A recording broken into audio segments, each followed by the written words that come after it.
الف لام را، یہ حکمت والی کتاب کی آیتیں ہیں۔ کیا لوگوں کو تعجب ہوا کہ ہم نے انہی میں سے ایک شخص کو حکم بھیجا کہ لوگوں کو ڈر سنا دو اور ایمان لانے والوں کو خوشخبری دے دو کہ ان کے پروردگار کے ہاں ان کا سچا درجہ ہے۔ ایسے شخص کی نسبت کافر کہتے ہیں کہ یہ تو کھلا جادوگر ہے۔ تمہارا پروردگار تو اللہ ہی ہے جس نے آسمان اور زمین 6 دن میں بنائے، پھر عرش پر جلوہ افروز ہوا۔ وہی ہر ایک کام کا انتظام کرتا ہے، کوئی اس کے پاس اس کی اجازت حاصل کیے بغیر کسی کی سفارش نہیں کر سکتا۔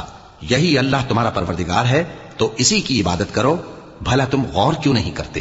اسی کے پاس تم سب کو لوٹ کر جانا ہے۔ اللہ کا وعدہ سچا ہے، وہی خلقت کو پہلی بار پیدا کرتا ہے، پھر وہی اس کو دوبارہ پیدا کرے گا تاکہ ایمان والوں اور نیک کام کرنے والوں کو انصاف کے ساتھ بدلہ دے۔ اور جو کافر ہیں ان کے لیے پینے کو نہایت کھولتا پانی اور درد دینے والا عذاب ہوگا، کیونکہ وہ کفر کرتے تھے۔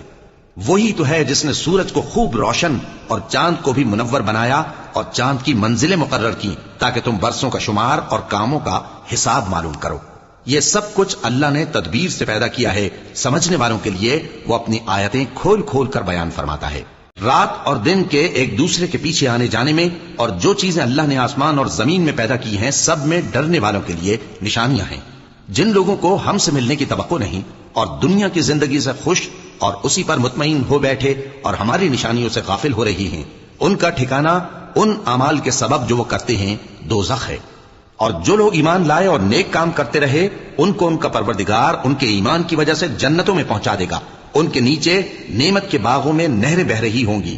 جب وہ ان میں ان کی نعمتوں کو دیکھیں گے تو بے ساختہ کہیں گے سبحان اللہ، اور آپس میں ان کی دعا سلام علیکم ہوگی، اور ان کا آخری قول یہ ہوگا کہ اللہ رب العالمین کی حمد اور اس کا شکر ہے۔